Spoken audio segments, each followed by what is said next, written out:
Señores y señoras, tengan ustedes muy buenas tardes. Nos encontramos aquí reunidos en ocasión de la actividad académica Estado Democrático de Derecho y Derechos Humanos en el siglo XXI.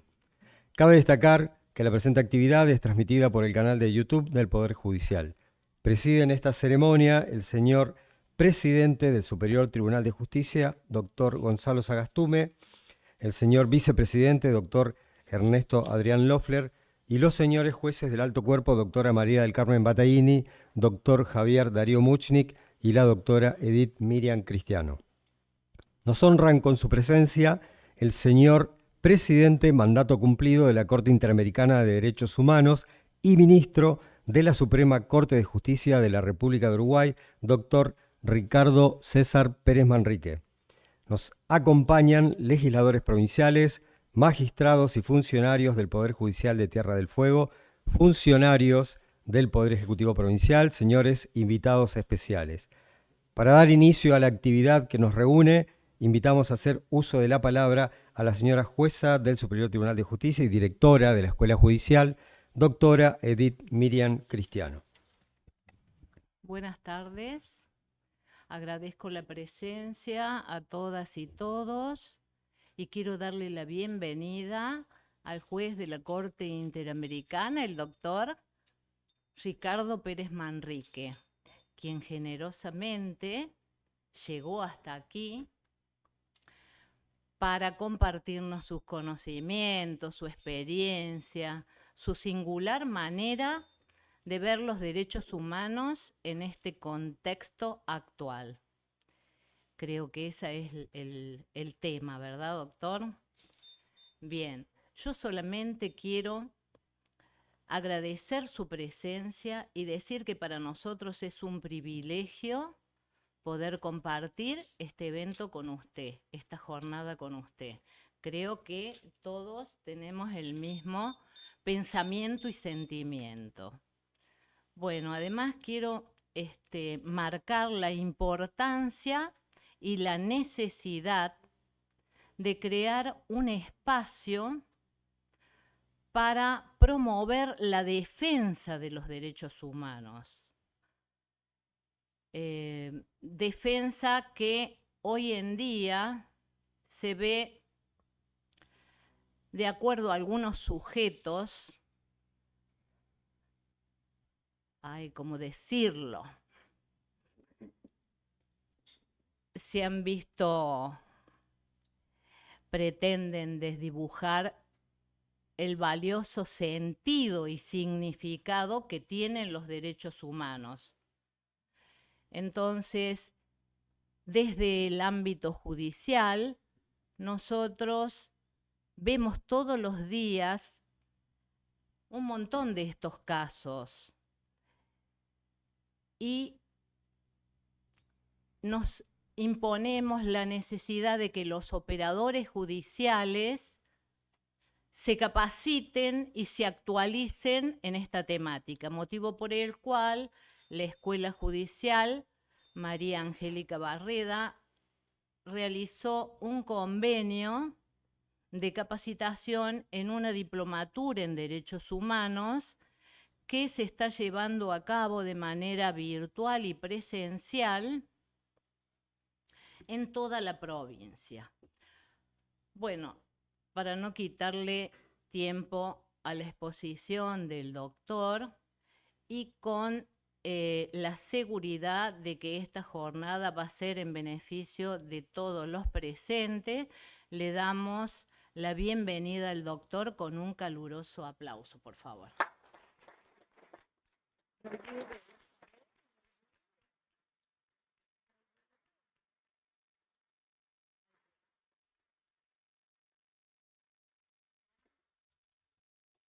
Los señores jueces del Superior Tribunal de Justicia han querido reconocer al destacado jurista que nos visita y es por ello que harán entrega de un reconocimiento institucional. Invitamos a los señores jueces a descender del estrado.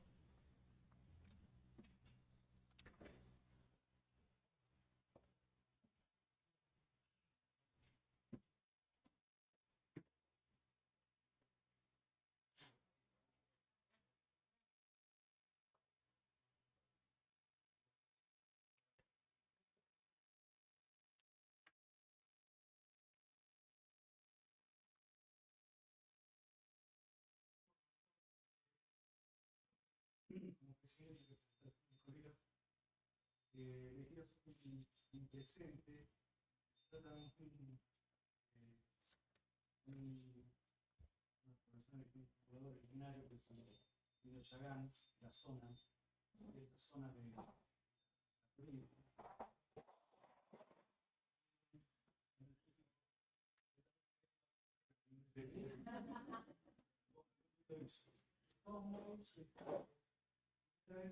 Quiero manifestar que cuando se dividían los pueblos originarios en dos grandes comunidades, Chagán, que se consideran superiores con los pueblos derechos humanos, ya tenían sido vulnerados hace bastante tiempo, y los Sherman, que eran los considerados zonas de amplia, que tenían una economía. Así que bueno, hecha esta pequeña introducción, me presente y espero que sea de su agrado. Claro.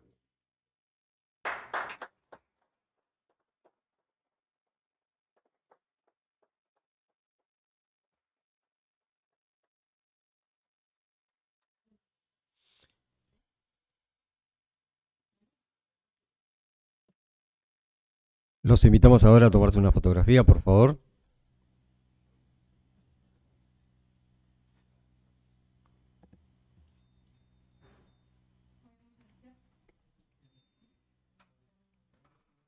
Les agradecemos a todos permanecer en sus lugares unos breves instantes para luego de la educación técnica iniciar la actividad. Muchísimas gracias.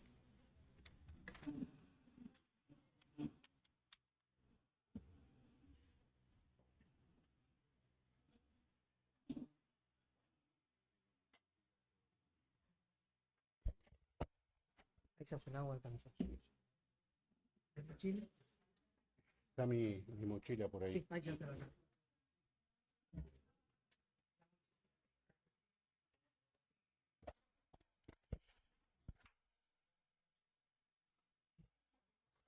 ¿Tiene un micrófono en mano o con ese está bien? No, con ese mejor. Así puedo mover las manos.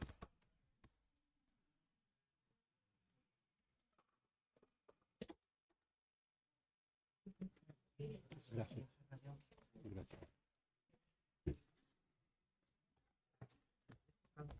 Sí, por favor. Ya le traigo agua. Perfecto.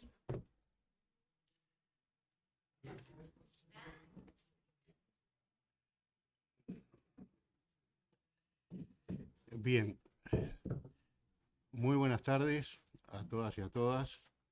Realmente para mí es un honor poder estar aquí en este lugar tan remoto de la Argentina, en el cual ya habíamos estado hace unos años como turistas, poder venir ahora en mi carácter de juez de la Corte Interamericana de Derechos Humanos, cargo que ejerzo estoy en mi 6º año de mandato, se está agotando mi mandato este año. Estamos tratando de seguir adelante por un periodo más, vamos a ver cuál es el resultado, pero lo que quiero decir es que les traigo un mensaje que tiene que ver con este tema que recién tanto se mencionaba aquí, que es la cuestión de los derechos humanos y cuál es el lugar que ocupan los derechos humanos en la consideración de los pueblos, en la consideración de los pueblos y de quienes representan a los pueblos, que son los gobiernos, y de qué manera hay compromisos asumidos por los estados cuando firman determinadas las convenciones sobre derechos humanos, los compromisos que tienen con esos derechos humanos en su gestión, en las cuestiones de derecho interno. Me han sugerido, y es lo que estoy tratando de hacer en primer término, que haga una breve introducción al Sistema Interamericano de Protección de Derechos Humanos y al rol que en ese sistema interamericano cumple la Corte Interamericana de Derechos Humanos. Eso me permitirá explicarles o intentar, mejor dicho, dar una explicación a partir de la experiencia de quien durante 30 años ha ejercido la judicatura en su país, llegando a los más altos cargos como ser ministro de la Corte Suprema de Justicia de mi país y haber tenido el honor de haber sido presidente de esa Corte Suprema y el cargo que hoy ocupo. Entonces, ¿qué es el Sistema Interamericano de Protección de Derechos Humanos?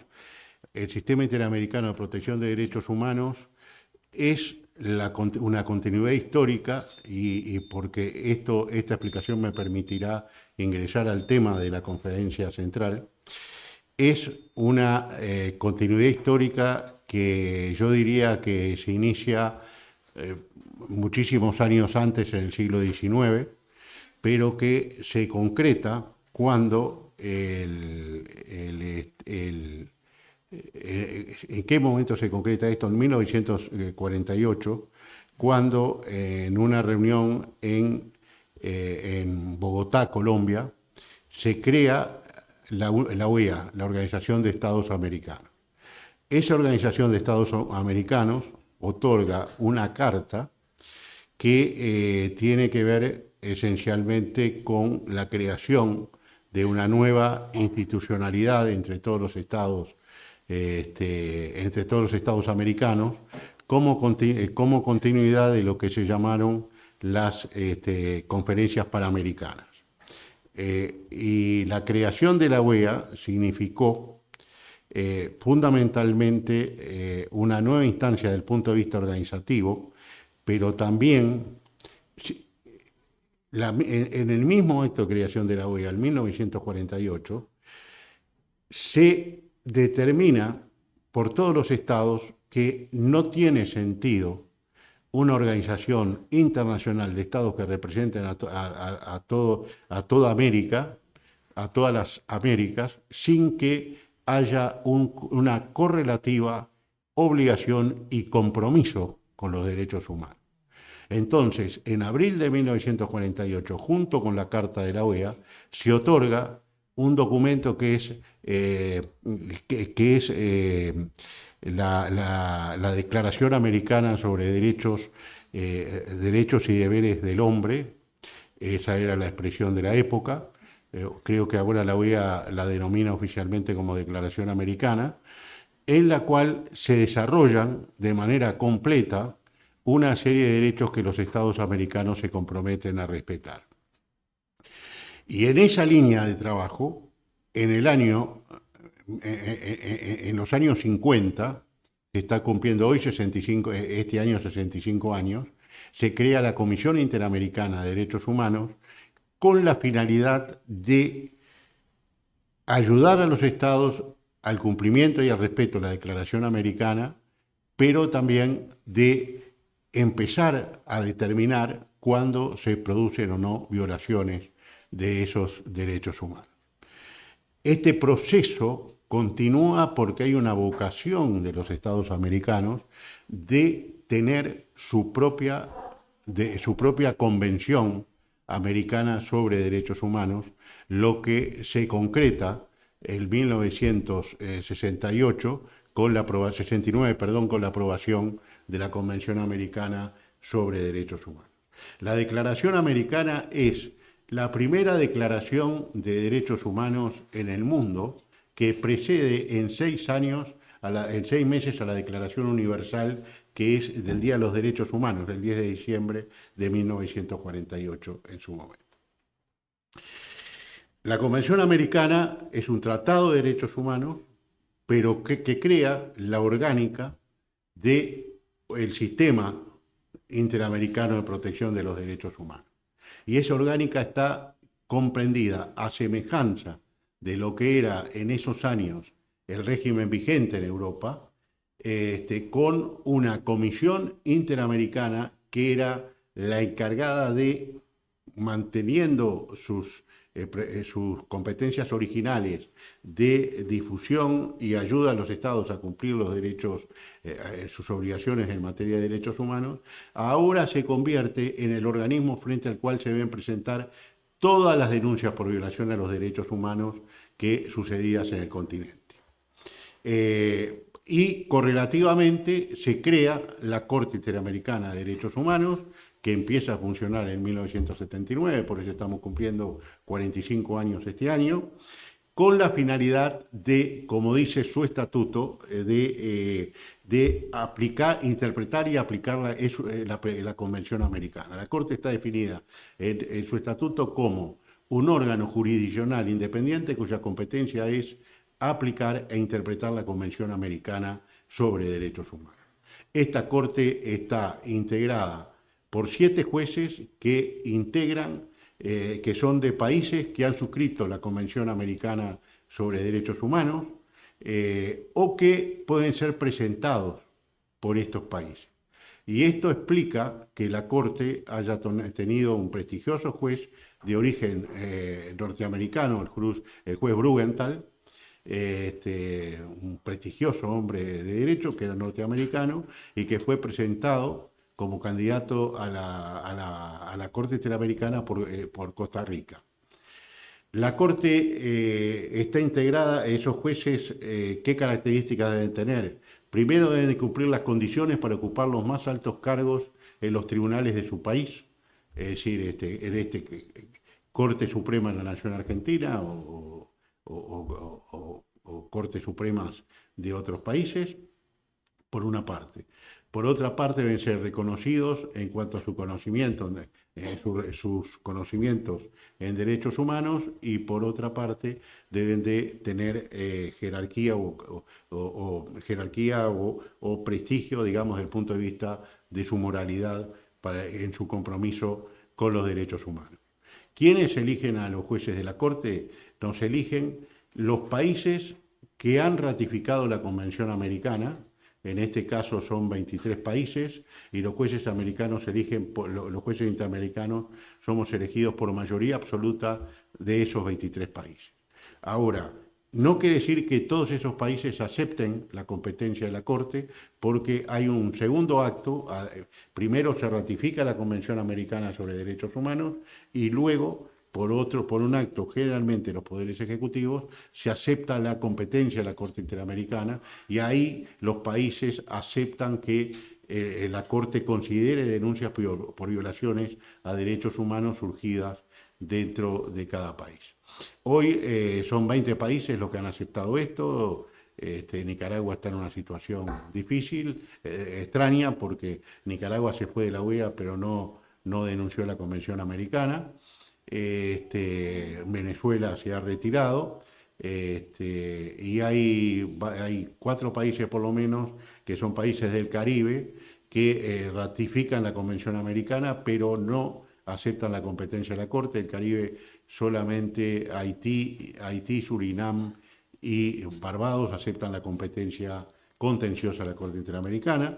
La Corte juzga denuncias contra Estados por violaciones a los derechos humanos de ciudadanos o de grupos de ciudadanos dentro de cada país. Esa es su competencia contenciosa. La Corte dicta opiniones consultivas, que es cuando un país o un órgano de la OEA le pide a la Corte Interamericana que diga de qué manera en determinada área del derecho se interpretan las obligaciones de los Estados en cumplimiento de la Convención Americana. Hoy tenemos una opinión consultiva, tenemos 3 opiniones consultivas. Voy a hacer referencia primero a una pedida por Argentina, que es una opinión consultiva sobre el derecho al cuidado para determinar si es o no un derecho independiente. Y segundo, una opinión consultiva que se están realizando audiencias la semana próxima y la siguiente se van a realizar audiencias en Brasil sobre emergencia climática y derechos humanos. En estos casos, vuelvo a repetir, en los casos contenciosos que presenta la Comisión Interamericana, la Corte trata de casos que han pasado, como digo yo, le habla al pasado. En el caso de los casos de las opiniones consultivas, la Corte de alguna forma le habla al presente y al futuro, porque le dice a los estados de qué manera interpretar y aplicar la convención y cuáles van a ser sus obligaciones, por ejemplo, si se reconociera la autonomía, el derecho al cuidado o todo lo que tiene que ver con emergencia climática. Y después la Corte puede dictar medidas provisionales, porque la Comisión puede dictar medidas cautelares y la Corte dicta medidas provisionales, que es en casos de grave riesgo, de un riesgo inminente e irreversible, de violación a un derecho humano, la Corte puede determinar que el Estado deba cesar inmediatamente este riesgo. Yo voy a volver sobre este tema de medidas provisionales cuando hable del tema de fondo, porque quiero iluminar las medidas provisionales, pero iluminar también algunos principios de garantía de derechos humanos cuando hable del caso Nicaragua. Y luego, es decir, medidas provisionales, y después la Corte tiene algo que es de creación pretoriana, pero también tiene que ver con un tema con el que voy a cerrar esta introducción, que es la etapa de supervisión de cumplimiento de sentencias, donde la Corte realiza una serie de actividades, audiencias, pedido de informes, visitas in situ a los países, etcétera, para que favorecer o facilitar el cumplimiento de las sentencias que la Corte ha dictado. ¿Qué pasa con una sentencia de la Corte Interamericana? Entonces, les voy a poner un ejemplo muy claro.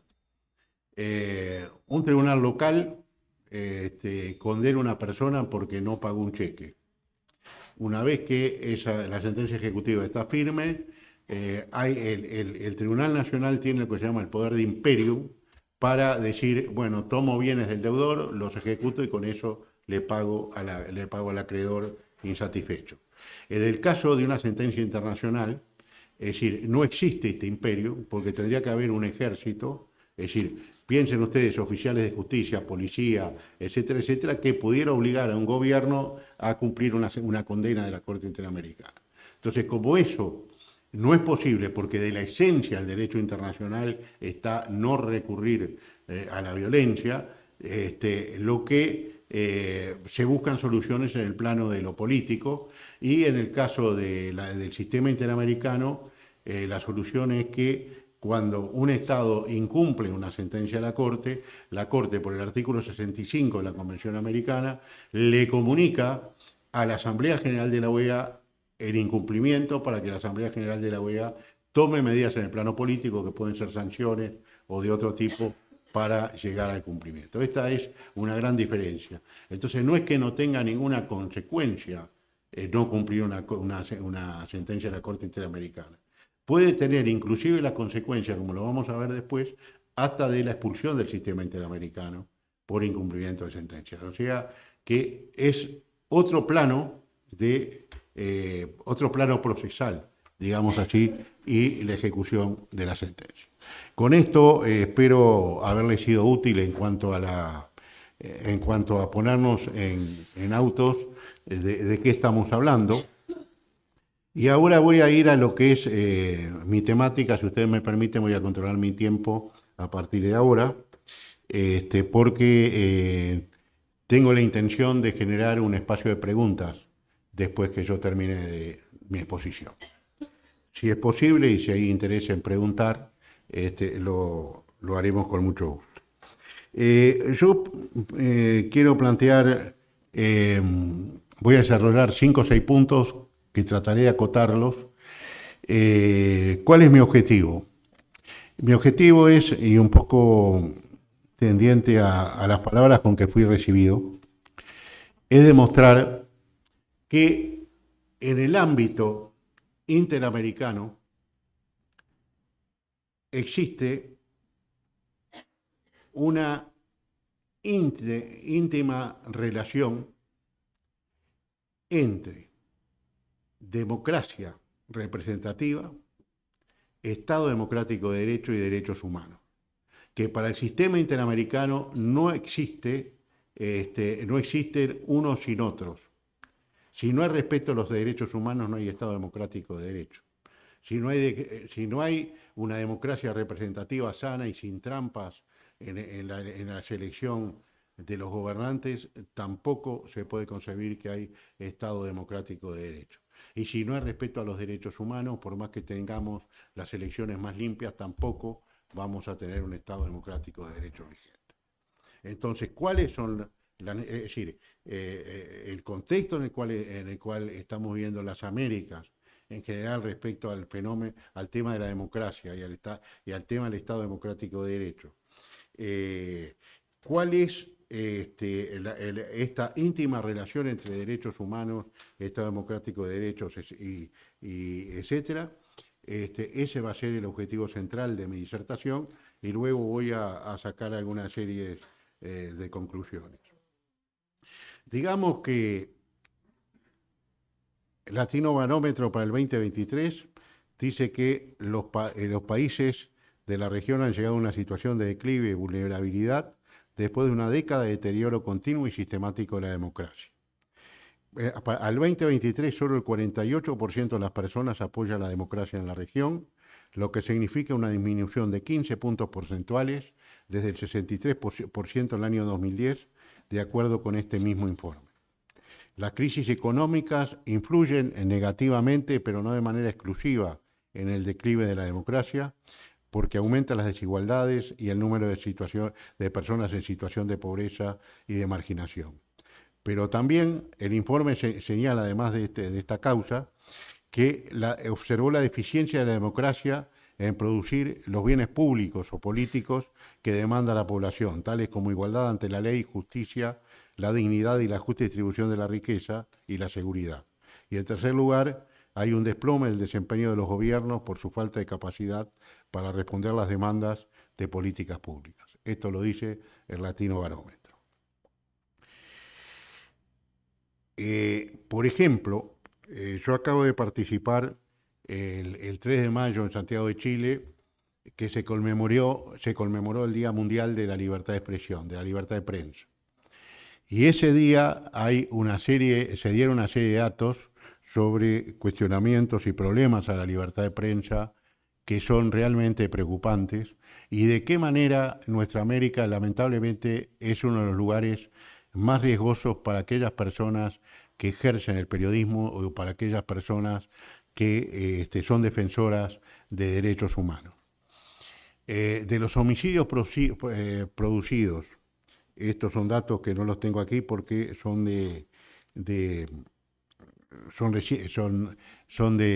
publicados ahora. América Latina tiene el 38% total de homicidios, por ejemplo, por defensoras y defensores de derechos humanos y periodistas medioambientales. Esos homicidios son seguidos de un altísimo nivel de impunidad.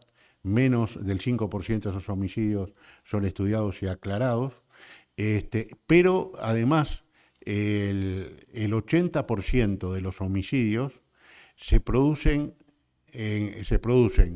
en 4 países de la región. Hay un solo país de esta región que no interviene en este 80%, y se indica a Colombia, a México y a Ecuador como lugares centrales donde estos crímenes de derechos humanos, de defensores de derechos humanos, están sucediendo. Hay distintos tipos de restricciones a la libertad de expresión, y ese es el mundo en que vivimos, ni hablar del tema de las violaciones a la libertad de expresión que se producen a través de los avances. Creo que es uno de los grandes temas del día.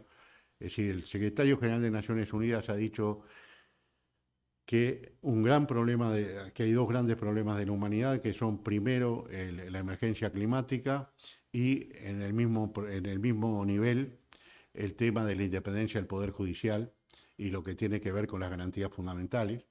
Y por supuesto ahí ingresa la libertad de expresión. Este es el mundo en que vivimos, y los avances tecnológicos en materia de libertad de expresión, que por una parte han liberado una cantidad de posibilidades y de recursos, por otra parte significan una zona de riesgo en lo que tiene que ver con la libertad de expresión y con las libertades, ¿verdad? Es decir, eso lo sabemos, todos sabemos de qué manera se puede manipular la opinión pública en un año donde hay más del 50% de la población del mundo está en procesos electorales o ha ingresado en procesos electorales. Pensemos que va a votar Estados Unidos de América, que va a votar la India, que va a votar México ahora, que ha votado Argentina sobre fines de año y todos los países que están realizando elecciones, y ahí indudablemente hay una incidencia en el resultado electoral por la utilización de esta tecnología de avanzada, y ni que hablar de los recursos de lo que tiene que ver con la incidencia en la manipulación de la opinión pública. Simplemente les quiero hacer una referencia que me parece muy importante. Todo el sistema de redes y de comunicaciones y la propia inteligencia de comunicaciones a través de las plataformas, primero, ¿quiénes son los grandes jugadores de esto? Son empresas privadas. Empresas privadas que tienen su origen o su sede en algunos países y a donde los sistemas judiciales nacionales nos es muy difícil llegar a ellas.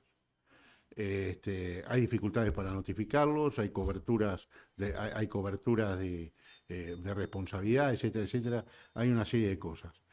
Pero el algoritmo funciona en base a dos alternativas. Es un sistema binario. Entonces, en ese sistema binario, el algoritmo alimenta que nosotros recibamos la información de lo que hemos seleccionado como que es de nuestro interés. Y eso hace que cada vez más oigamos y recibamos material vinculado con lo que nosotros pensamos y no con lo que los otros piensan, con lo cual el diálogo democrático está seriamente en peligro por el algoritmo. Pero además hay otro factor que es importante en este plano, más allá del rol que juega el algoritmo. Aquí cada vez se habla menos de la brecha tecnológica. Pensemos en los habitantes de la Patagonia, en un lugar donde no hay luz eléctrica, ¿qué posibilidad tienen de acceder a Internet y a toda la riqueza de Internet? Pensemos en los pueblos aborígenes, es decir, originarios, etcétera, etcétera. Hay una brecha tecnológica y pensemos en las dificultades de manejar un sistema que cada vez se vuelve más complejo, aunque cualquiera puede manejar un celular. Entonces ahí tenemos una brecha que es muy importante. En cuanto al tema central del debate, yo voy a hacer referencia a la opinión consultiva 28 del 21, que se llama Reelección presidencial indefinida en sistemas presidenciales en el contexto del Sistema Interamericano de Derechos Humanos. Esta es una opinión consultiva del 7 de junio del 2021. Acá lo que se le pregunta a la Corte, si puede haber una reelección presidencial indefinida en un régimen presidencial de la persona que ejerce la presidencia de la República. La Corte entiende que, interpretando rectamente la Convención Americana y los demás convenios de derechos humanos, es negativo desde el punto de vista de la participación política y negativo desde el punto de vista de la propia esencia de la democracia, que se entienda la rotación del poder como una situación en la cual una persona puede quedarse indefinidamente en el gobierno. Y recuerdo en qué margen se le solicita a la Corte esta opinión consultiva, en un margen en que las cortes y tribunales constitucionales de dos países de la región, Bolivia y Ecuador, dicen que, interpretando alguna sentencia de la Corte Interamericana, dicen que el artículo 23 sobre el derecho a la participación política de la Convención Americana consagra un derecho a la reelección indefinida de una persona en un cargo público. Entonces la Corte tiene que hacer un análisis de lo que dice la Convención del Estado Democrático de Derecho, de todos estos temas de los cuales vamos a hablar ahora, y dice que uno de los principios de la democracia, que es la alternancia representativa, que es la alternancia en el poder, no se vería satisfecha con una reelección indefinida. Y todos sabemos, te voy a poner un ejemplo de un país que está fuera del sistema, todos sabemos que en Venezuela, por la vía de los hechos, se está llegando a una situación de reelección indefinida. Y todos sabemos que hay otros países donde este fenómeno ya ha sucedido o está en cierne. Está pasando porque hay gente que se considera mesiánica, que si no está en el poder el país se hunde definitivamente en el infierno. Bien, La Corte sostiene en esta opinión consultiva, tiene dos capítulos específicos, uno que se llama Democracia, Estado de Derecho y Derechos Humanos, y otro Democracia Representativa y su aplicación al caso concreto. La Corte desarrolla una serie de principios y consagra que existe una interdependencia entre democracia, Estado democrático de derecho y protección de los derechos humanos, que es la base de todo el sistema de la convención, que la convención forma parte. Este es el principio fundamental. La Corte dice que la existencia de un verdadero régimen democrático está determinada por sus características tanto formales como sustanciales y el límite a lo susceptible de ser decidido por parte de las mayorías en instancias democráticas, en las cuales también debe primar un control de convencionalidad que es función y tarea de cualquier autoridad pública y no solo del Poder Judicial. ¿Qué es lo que la Corte está diciendo con esto? Esto la Corte lo desarrolla en el caso Hellman, pero ustedes saben que la Convención Americana prohíbe la pena de muerte. Inclusive hay un protocolo ampliatorio sobre este punto. Es decir, entonces, luego de que un Estado acepta la prohibición, por ejemplo, de la pena de muerte, una mayoría interna puede reponer en la pena de muerte cuando hay un compromiso internacional del Estado en sentido contrario. Bueno, estos son el tipo de problemas con que nos vemos enfrentados. La restricción de determinadas libertades por la vía de plebiscitos mayoritarios. Es decir, vuelvo a repetir, el ejemplo de Venezuela es muy evidente, ¿no?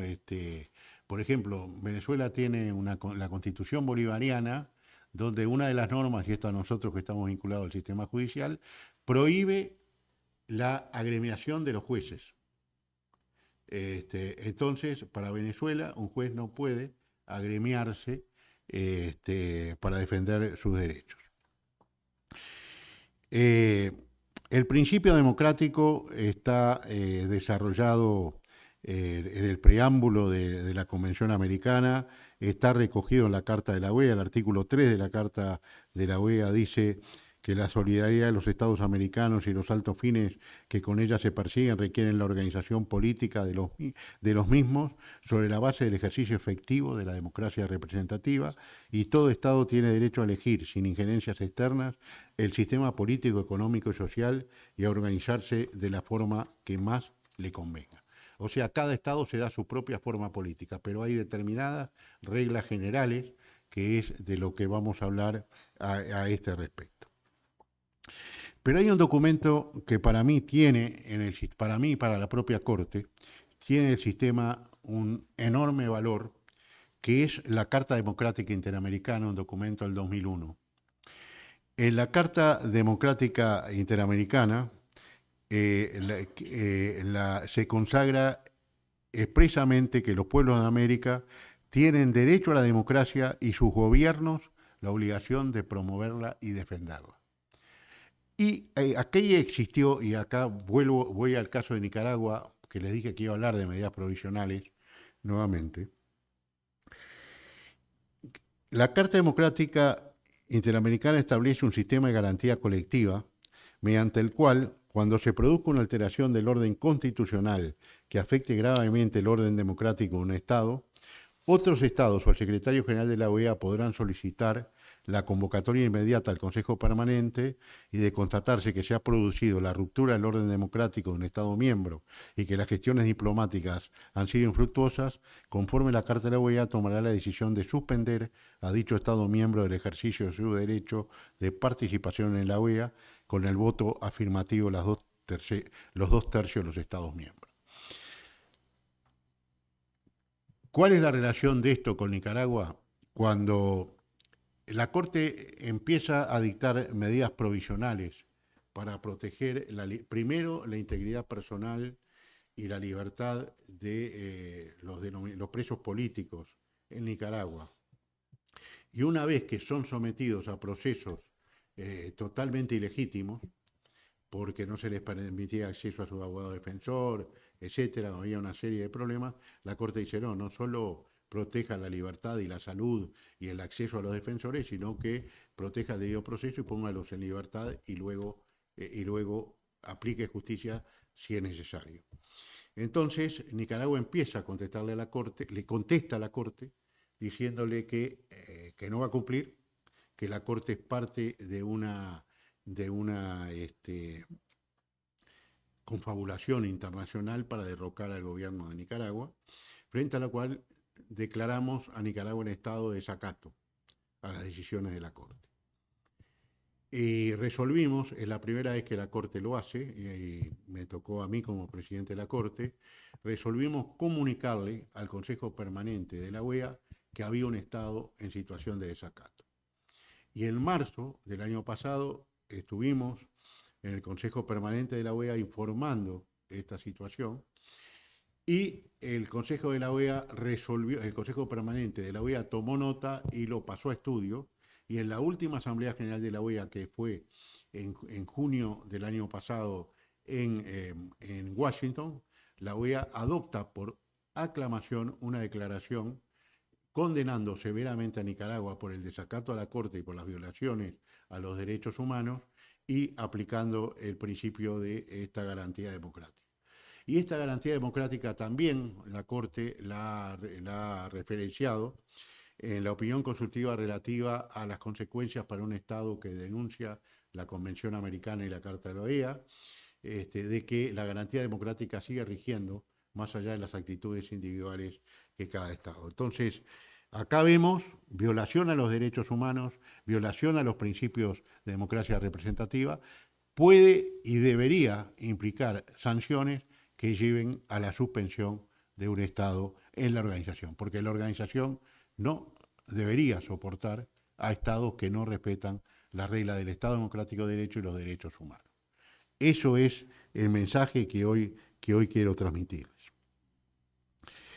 Y la Corte ha dicho que la Carta Democrática Interamericana tiene el valor de interpretación auténtica de la Convención Americana y de la Carta de la OEA, porque fue emitida por los mismos estados que emitieron ambos documentos y fue emitida en carácter de declaración, o sea, en aplicación de la Carta de la OEA y en aplicación de la Convención Americana, se llega a esta conclusión de la inescindibilidad. No son escindibles la democracia representativa, los derechos humanos y el Estado democrático de derecho. La Carta Democrática Americana sostiene, entre otras cosas, y también la Convención Americana, el artículo 23.1 de la Convención establece que todos los ciudadanos deben gozar de los derechos a elegir y ser elegidos y la libertad de acceso a los cargos públicos.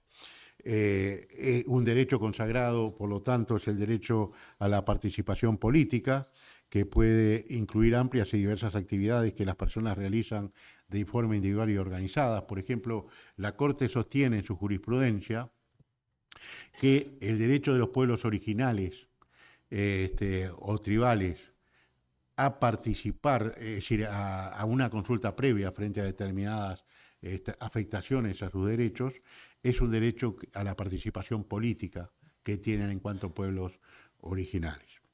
Hay un derecho a participar en todos los asuntos de interés público por parte de los ciudadanos, y el derecho a tener acceso a las funciones públicas reconoce condiciones generales de igualdad, el acceso debe ser en forma directa y de participación en el diseño, desarrollo y ejecución de políticas estatales. ¿Cuáles son los principios de la democracia representativa? Y acá la Corte vuelve a normas básicas de la Carta Interamericana.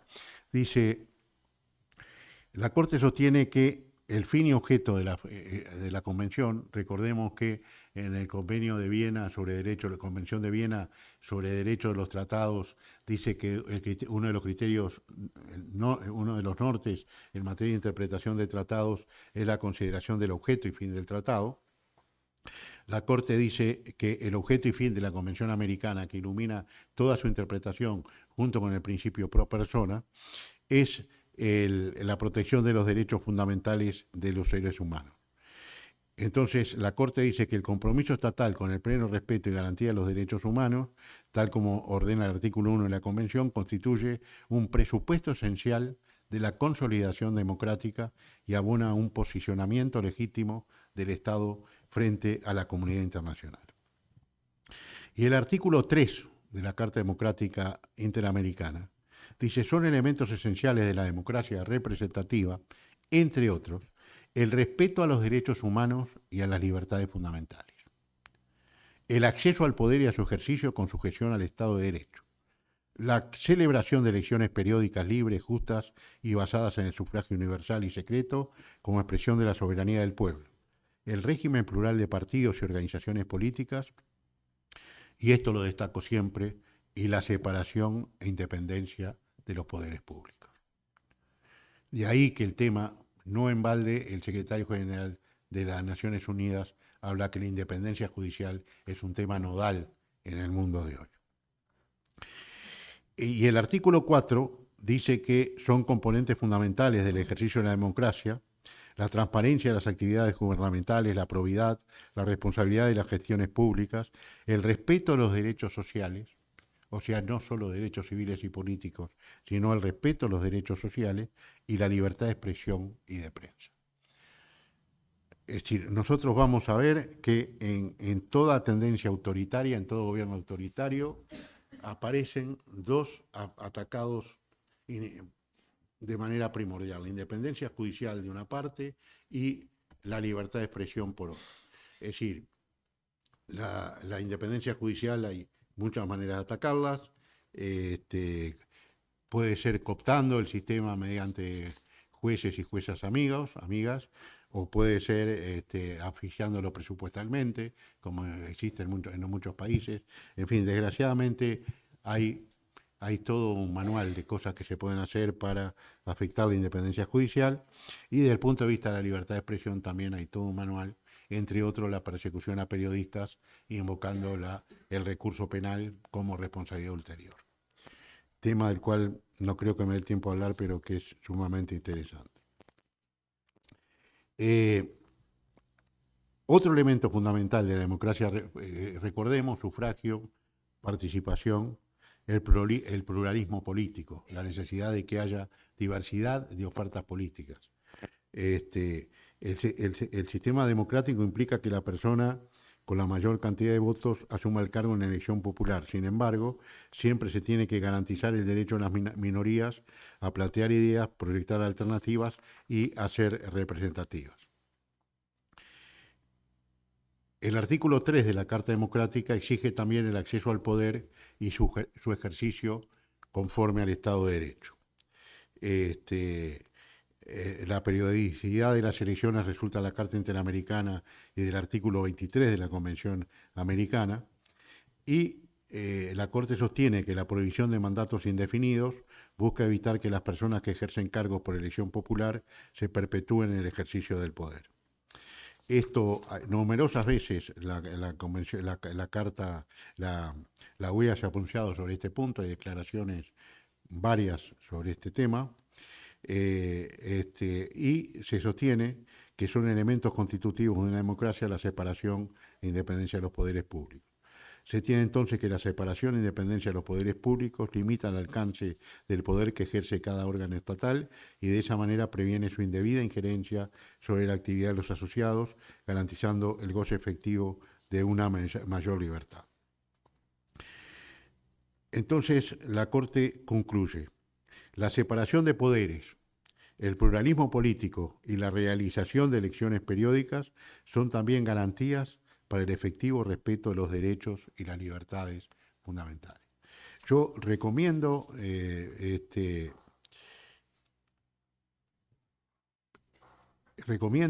la lectura de esta opinión consultiva, porque hay una cantidad de elementos que tendrían que tener en cuenta en las situaciones de crisis que ven a algunos de estos países.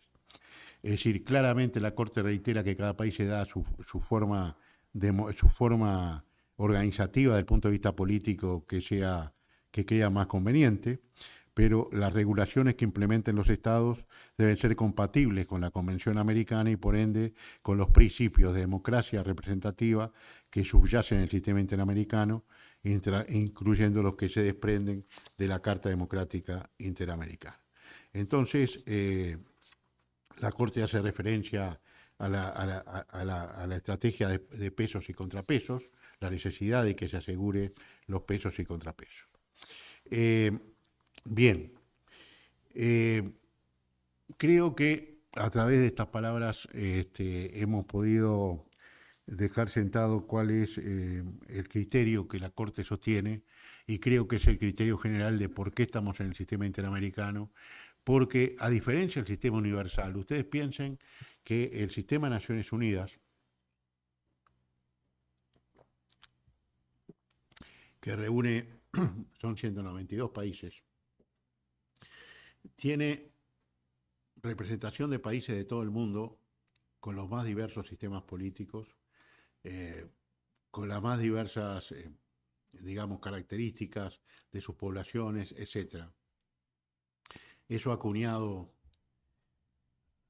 aquello como lo del pluralismo cultural y cuáles son los límites que tienen los derechos humanos frente a determinadas culturas, etcétera, etcétera. Y yo entiendo, y esto es algo que no es centralmente parte de mi exposición o lo que yo había previsto, entiendo que cuando en América se construye una línea que es a partir de una historia común, a partir de muy pocas diferencias idiomáticas y a partir de ese compromiso expresado, vuelvo a repetir, desde las conferencias panamericanas del siglo XIX hasta llegar al 48 con la creación de la OEA, es decir, claramente hay un compromiso en los estados de la región con el Estado Democrático de Derecho. A mí me gusta hablar de Estado Democrático de Derecho, no Estado de Derecho, con la democracia representativa, y que si no hay una efectiva garantía de los derechos humanos, no se puede decir que ni hay Estado Democrático de Derecho, ni democracia representativa, ni verdadera garantía a los derechos humanos. En mi disertación tengo preparados lineamientos generales sobre independencia judicial. Creo que todo eso lo conocemos, pero a mí lo que me interesaba era sobre todo, y más estando en un ámbito jurisdiccional como este en el que estoy, tener en cuenta que hay que estar muy atentos. Yo recuerdo que en el año, hace 4 años, se celebró en mi país el Día de la Libertad de Expresión, de la Libertad de Prensa, el 3 de mayo, que ahora este año se celebró en Chile. Y cuando llegué a la reunión, había varios periodistas de mi país, me rodearon y me dijeron, bueno, pero ahora que está en un tribunal internacional y que vamos tan bien como países en el ranking de libertad de expresión, ¿qué piensa usted de esto? Parece que fue premonitorio, porque yo les dije que este es un poco también el mensaje que quiero decir, que en materia de derechos humanos nunca hay que estar conforme, siempre hay que estar en alerta. Yo les dije, las cifras pueden ser satisfactorias hoy, pero hay que estar alerta a lo que pueda pasar con los derechos humanos en el país y específicamente con la libertad de expresión. Bueno, pero sí, yo no digo que no nos vaya bien, digo que tenemos que estar atentos. Ustedes saben que 5 días después salió salió una evaluación, creo que fue de Periodismo Sin Fronteras, donde lo mató a Uruguay. Yo creo que fue excesivo, pero digo, si yo hubiera dicho magnífico, aplaudimos, es decir, no hubiera sido lógico, porque yo creo que no es lógico. Hay que decir, estamos en un buen nivel, tenemos la complicación, es decir, tenemos la obligación de mejorar, pero tenemos fundamentalmente la obligación de estar alerta. Y yo creo que en materia de independencia judicial, todos los que estamos en esto sabemos que hay determinadas luces de alarmas que se despiertan y a las que tenemos que estar atentos. que tienen que ver,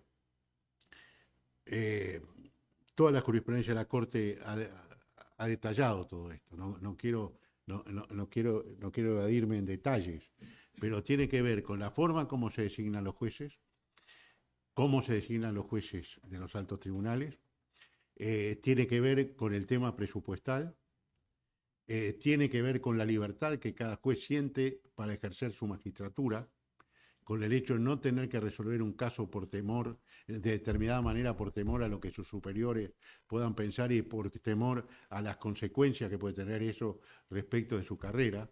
Yo recuerdo que una vez tuve la oportunidad de hablar con el profesor Ferraioli y me decía que en realidad los jueces no deberíamos tener categorías entre nosotros, sino ocupar cargos diferentes, porque ningún juez es superior a otro juez. Y me pareció una cosa muy, muy interesante, ¿no? De pensar eso, de que ocupamos determinados niveles en una escala, que lógicamente significa jerarquías diferentes, pero que no significa superioridad o poder de mando respecto del juez que está por debajo del juez que es nuestro, del cual somos el ACU, son nuestros ACU, ¿no? Es decir, y nosotros somos el ACUEM. Esas son, digo, hay una cantidad de señales que tienen que ver con eso, que se pueden detectar y las que hay que estar atentos para actuar de manera oportuna. Con libertad de expresión pasa algo similar. Ustedes saben que, les voy a contar algo de Chile. Nosotros dictamos el artículo 13 de la Convención Interamericana establece que la libertad de expresión comprende la libertad y el derecho de buscar y difundir información. El hecho de buscar información es uno de los puntales en base a los cuales la Corte desarrolló su jurisprudencia sobre acceso a la información pública. Ese derecho tiene una dimensión individual, que es el derecho que yo tengo a decir lo que quiero, y una dimensión colectiva, que es el derecho de todos ustedes de escuchar lo que yo estoy diciendo en esta conferencia. Si yo a mí me censuraran para dictar esta conferencia, ustedes no tendrían acceso a conocer lo que yo pienso sobre esto, lo que yo estoy diciendo. Esa es la dimensión colectiva del derecho de libertad de expresión o de libertad de cátedra, en este caso, o de comunicación. Y ese derecho, la Convención Americana, a diferencia del Pacto Internacional de Derechos Civiles y Políticos, establece la prohibición absoluta de la censura previa. En ninguna condición puede haber censura previa en América Latina. Una censura previa que se aplique es inconvencional, salvo en determinados casos vinculados con infancia. Eso es lo que dice el artículo 13 de la Convención Americana, y que no dice ni el Convenio Europeo, ni lo dice el Pacto de Derechos Civiles y Políticos. Tan es así que la Corte condenó a Chile por un acto de censura previa, en el caso La Última Tentación de Cristo, una película a la cual se le aplicó la censura previa para no ser publicada, y Chile terminó modificando su constitución a la luz de la prohibición de censura previa establecida en la Convención Americana. Pero acabamos de dictar una sentencia el año pasado, un caso que se llama Barahona Bray versus Chile. Barahona Bray es un abogado que se dedica a temas vinculados con la tala de bosques de alerce.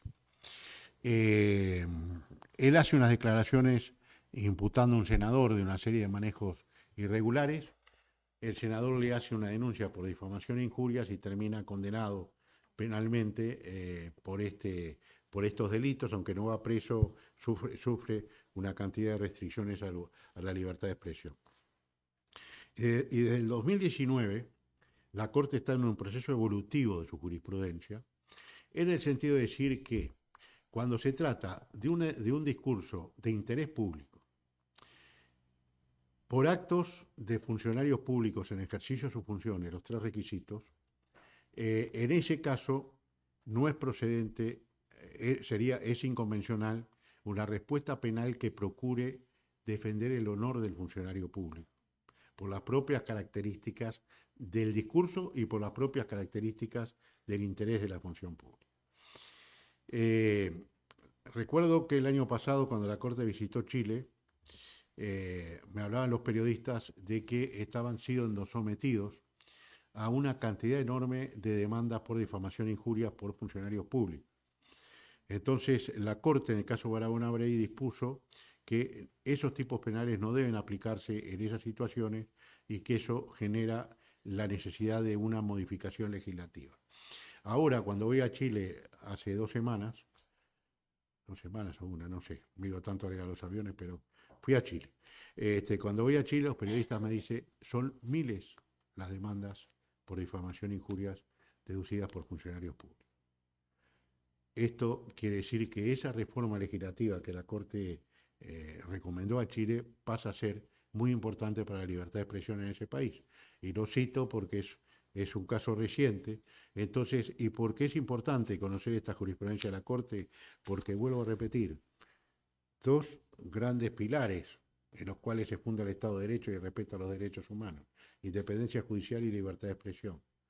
Y muchas veces los tribunales somos llamados a intervenir, está el caso Kimmel, por ejemplo, y tantos casos, son llamados a intervenir para restringir la libertad de expresión de quienes se expresan en los medios. Y cuando empiezan a haber muchas demandas contra comunicadores o personas por ejercer su libertad de expresión, ahí hay una situación de alarma, aquella que yo le decía, sobre la situación de los derechos humanos y de la existencia o no de una verdadera democracia representativa. Con esto trataré de sacar algunas conclusiones para tratar de ver si podemos conversar un poco después de lo que yo diga, ¿no?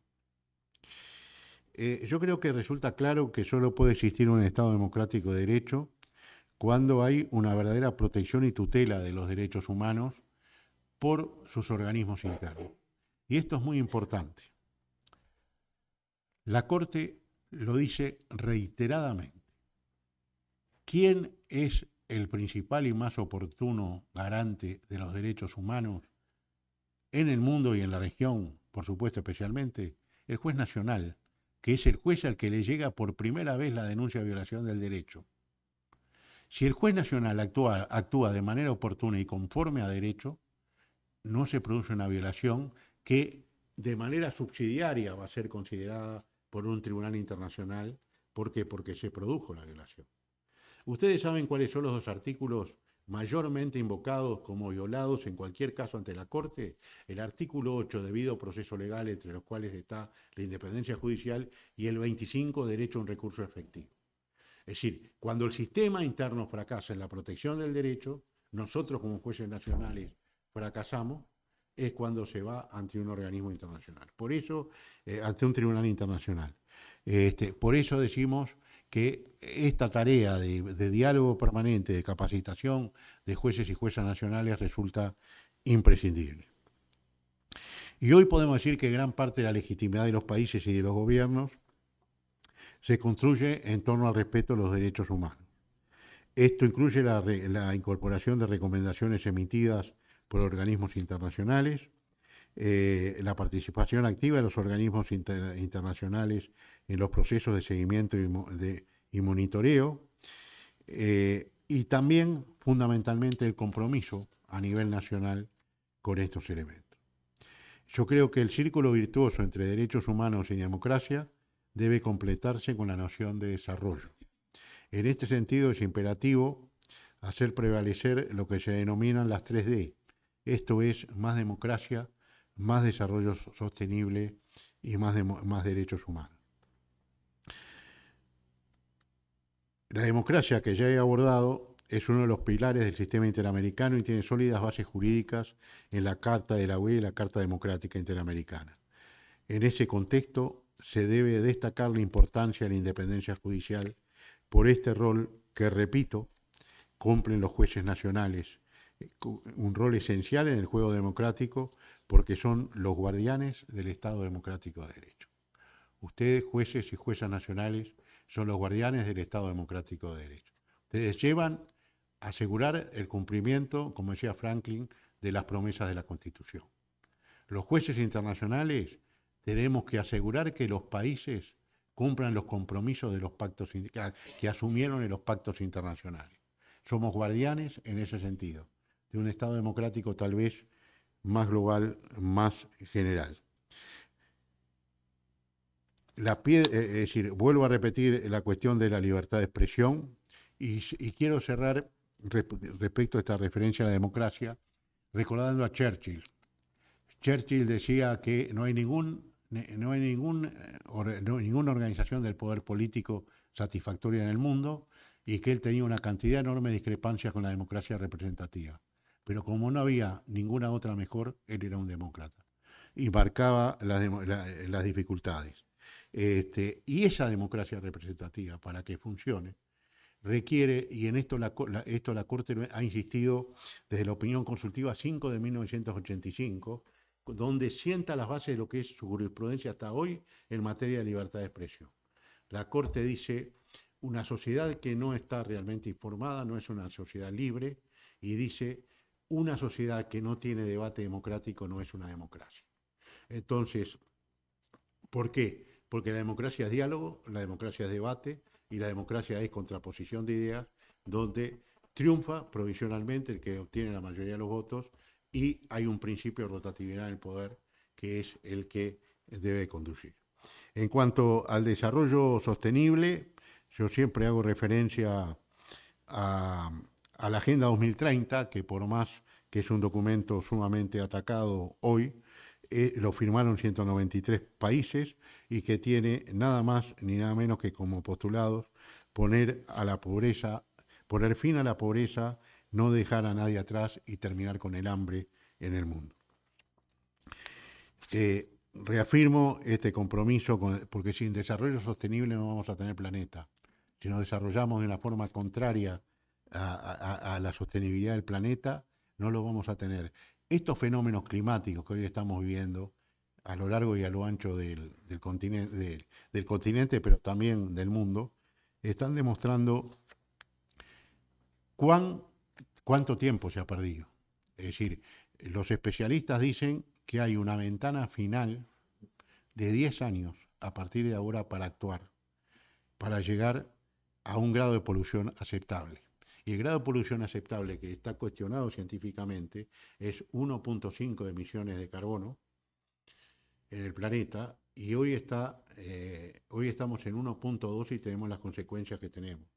Ustedes fíjense con el 1.5 cuáles serían las consecuencias. Entonces el tema de desarrollo sostenible es muy, muy importante y además esto tiene que ver también con el derecho al desarrollo, cómo cada pueblo organiza su derecho al desarrollo. Y finalmente, el tercer gran pilar de la tríada son los derechos humanos, pues en tiempos de crisis tienen que estar al frente de las preocupaciones de las personas y de los deberes de los gobiernos. Los niveles de violencia y los retrocesos en los derechos laborales de las mujeres, los trabajadores que perdieron su fuente de empleo después de una pandemia, niños y niñas que no pudieron continuar en las aulas, la violencia, son solo algunos ejemplos. Destaco la situación de otros grupos vulnerables como pueblos indígenas o tribales, etc. A su vez, esta crisis afecta a todas y a todas a través de inflación, desabastecimiento y problemas económicos. Sin embargo, la respuesta a esta crisis no puede ser cristalizar los retrocesos en los derechos humanos de las personas ni volver un parámetro la erosión democrática. Hoy en día, en contextos en que se alzan voces autoritarias, algunos pretenden hacer creer que los derechos humanos son temas propios de la soberanía nacional o de incumbencia del orden interno, situación que les permite desarrollar con diferente intensidad diversos tipos de abusos y restricciones. Este tipo de discursos que pretenden desconocer más de 70 años de evolución del derecho internacional, de la evolución de los derechos humanos y del derecho constitucional, son altamente nocivos. Nadie puede permanecer indiferente ante los atropellos y abusos a los derechos humanos sin importar el lugar donde estos se configuran. A veces parece que no hay un norte, se pierde de vista el horizonte, pero a pesar de eso es necesario seguir caminando y recordar que los derechos humanos son la guía y el norte. Volver a poner los derechos humanos al frente. Muchas gracias.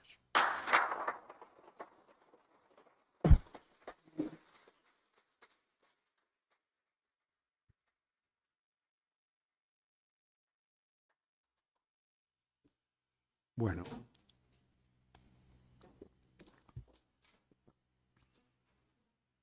adelante. Ahí está, ahí está. Muchas gracias, profesor. La verdad que fue un placer, un honor escucharlo. Los conceptos que ha vertido son muy claros.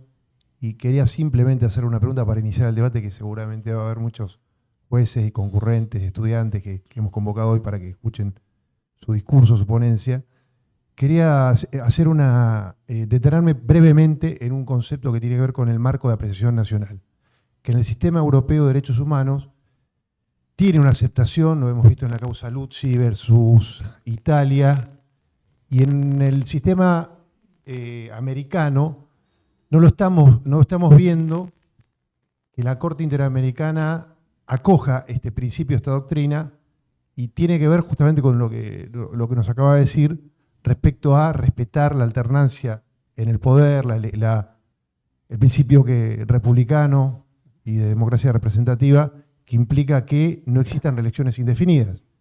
Digo yo, si en algunos países, por voluntad popular, como ocurrió en el caso Hellman 1 y 2, donde el pueblo uruguayo se manifestó en las urnas respecto a la ley del olvido, creo que era, y la Corte hizo una advertencia que era necesario ejercer control de convencionalidad sobre la voluntad popular que se había manifestado en un sentido. Trayendo este principio, esta doctrina de margen de apreciación, la pregunta es, cuando un pueblo decide por voluntad o por decisión de sus electores conferir en las cartas, en las constituciones nacionales, provinciales o municipales, la reelección indefinida, ¿qué hacemos desde la Corte Interamericana? Bueno, la Corte Interamericana se ha pronunciado en su opinión consultiva. Entiende que es inconvencional. Si el caso se plantea ante la Corte Interamericana, va a decir que es inconvencional. Entonces, francamente no veo frente a una definición de este tipo cuál sería el rol del margen de apreciación nacional. Porque, es decir, el tema es si la Convención Americana, si los países se comprometen a determinadas, asumen determinadas obligaciones y compromisos en materia de derechos humanos, yo entiendo que deben cumplirlos. El caso de Europa sería muy largo de discutir, pero todos tenemos claro quiénes integran, qué países están sometidos a la competencia del Tribunal Europeo, que es donde nace el margen de apreciación. No son los países de la Unión Europea, son los países del Consejo de Europa. Y los países del Consejo de Europa abarcan desde las democracias occidentales hasta Rusia, Turquía y Ucrania. ¿Por qué hablo de Rusia, Turquía y Ucrania? Porque hablando con la presidenta del Tribunal Europeo, me dice que los tres países, los tres principales clientes que tiene el Tribunal Europeo son Rusia, en ese orden, Rusia, Turquía y Ucrania. Entonces, si el Tribunal Europeo no busca una vía de salida para que esto pueda mantenerse todo bajo una misma jurisdicción, ahí iba a tener un problema. Yo creo que esa es la explicación del margen de apreciación, que también es un criterio de interpretación, y la Corte nuestra obviamente considera la situación de cada país. Normalmente, ¿cuál es la diferencia entre el Tribunal Europeo y el nuestro? Que nosotros aplicamos medidas de reparación y las medidas, las garantías de no restitución, que eso es todo un tema, pero es lo que hace sustancialmente a la diferencia de un tribunal con otro.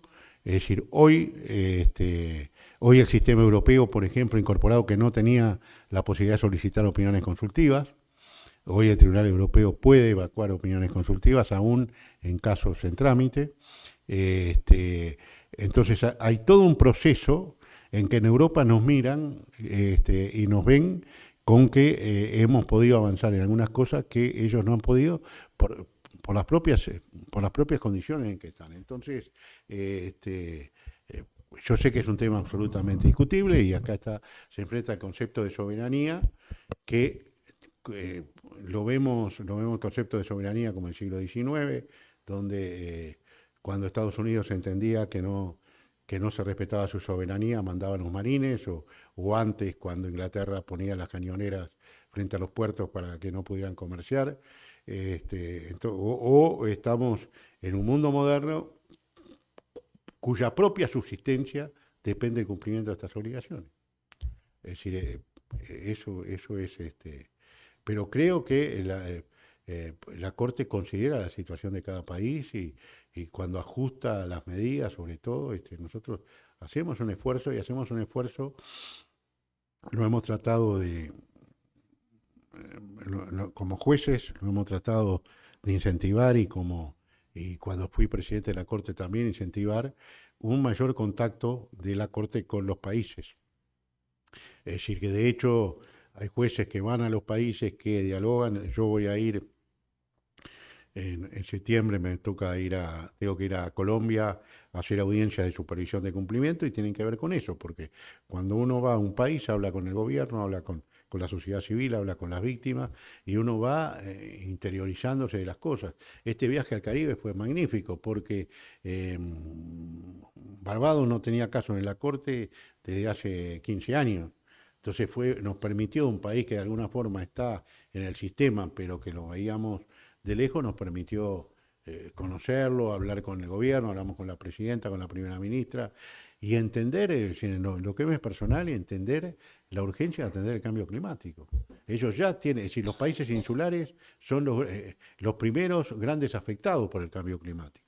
Entonces, es decir, hay países que corren, es decir, como dicen ellos, o corremos el riesgo de desaparecer o que nos afecte un evento meteorológico, un temporal, etcétera, etcétera, que nos borre. Es decir, hay una isla del Caribe que es Dominica, que sufrió un temporal que se llevó la mitad de la zona poblada.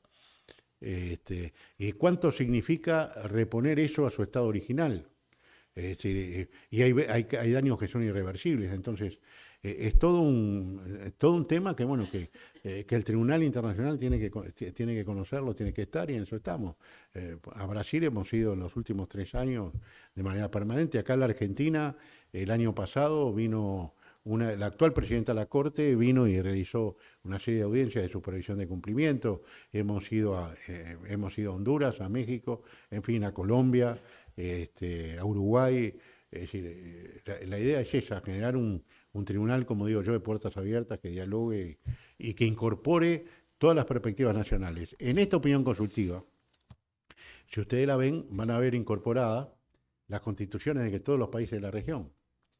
Muchas veces incorporamos los fallos de las Cortes Nacionales sobre determinados temas, porque de ahí, ¿qué hacemos? Deducimos si hay una tendencia en los tribunales nacionales en determinado sentido, en la interpretación del derecho, o sea que estamos en eso. Sí, ¿más preguntas? Hay que atreverse. Sí, sí. La verdad que tiene que ver un poco con el financiamiento y los recursos que maneja la Corte Interamericana versus los que maneja la Corte Europea. La eliminación de la comisión en el sistema europeo en el año 1998. Nosotros tenemos comisión. Me ha tocado visitar la comisión y la Corte, y por ahí hay un poquitito de bronca de la Corte, legítima, porque no le envían. Hay casos que están hace 20 años en la comisión y todavía los tiene ahí la comisión y no los envía a la Corte para que los trate.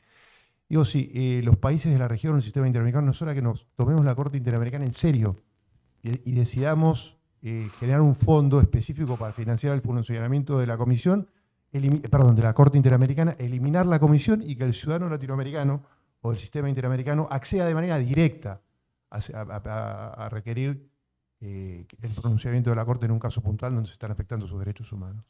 Bueno, es muy interesante lo que usted dice. Yo siempre digo que la Corte tiene tres desafíos fundamentales, o el sistema, más que la Corte, tiene 3 desafíos fundamentales. Uno es el aspecto financiero. A ustedes no se les ocurriría que el Tribunal Superior de Tierra y Fuego tuviera su presupuesto, que el Estado de Tierra y Fuego le pagara, financiara del presupuesto de este tribunal un 60%, y que el tribunal tuviera que salir a buscar apoyos externos de empresas o de quien sea para financiar el otro 40%.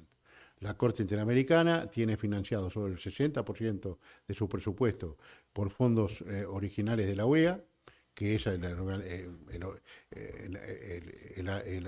armadura institucional a la que pertenecemos, por una parte, y por otra parte, tiene que salir a buscar financiación para el otro 40% y a veces programas que son básicos.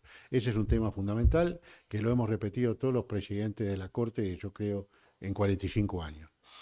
Eso impide que los jueces de la Corte seamos de dedicación exclusiva y permanente. Yo puedo tener un estudio jurídico en mi país, trabajar como abogado en mi país, de hecho en algunos casos pasa, y a su vez ser juez de la Corte Interamericana, porque a mí la convención lo que me impone es estar a disposición de la Corte cuando está en sesiones. De ahí para adelante yo hago lo que quiero con mi tiempo. Esto me parece que no es absolutamente recomendable ni conveniente. El segundo elemento es el acceso a la justicia en el sistema interamericano. Creo que un acceso a la justicia que se produce después de 10, 15 años en la comisión, cuando la Corte demora 20, 22 meses en resolver los casos, es absolutamente inaceptable para las personas.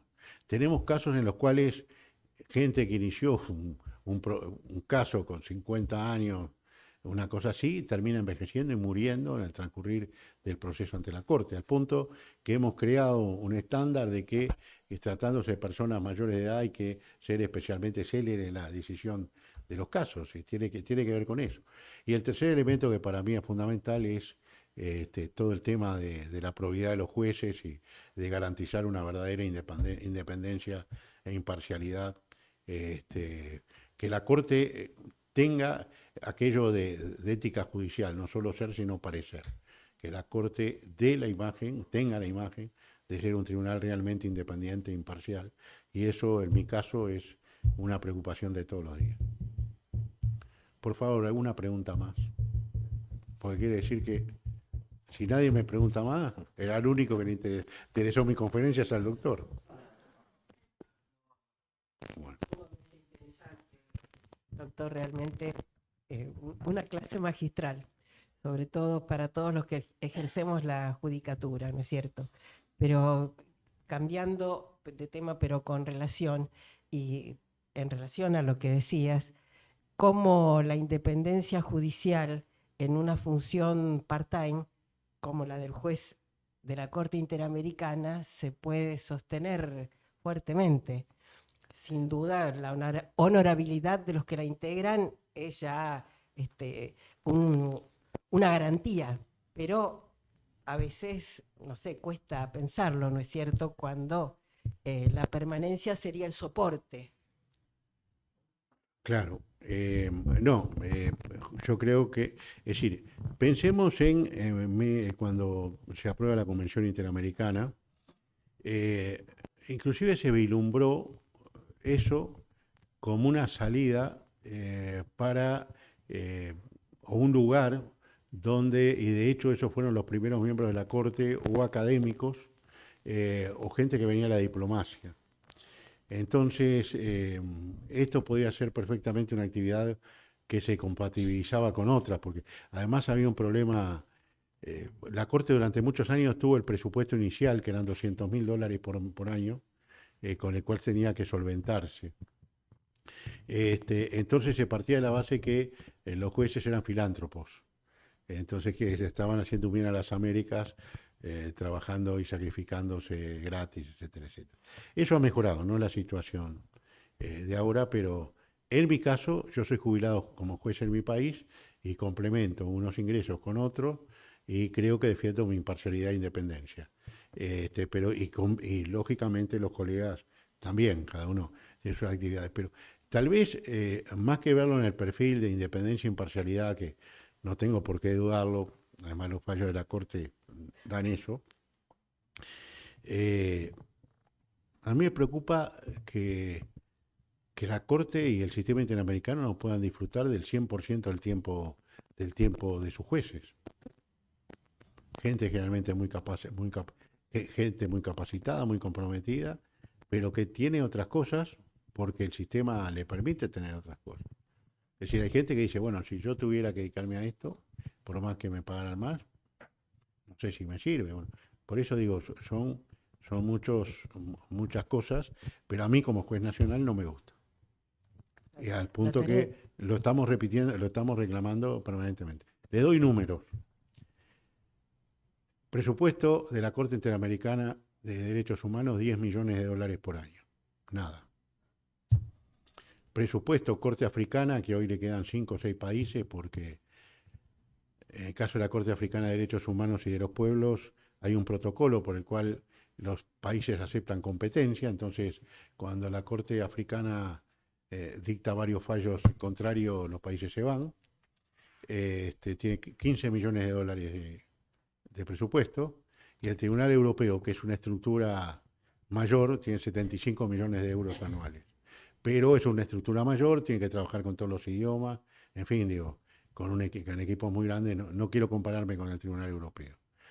Pero yo les diría que con los fondos de la Corte Africana, la Corte funcionaría bien, 15 millones de dólares anuales.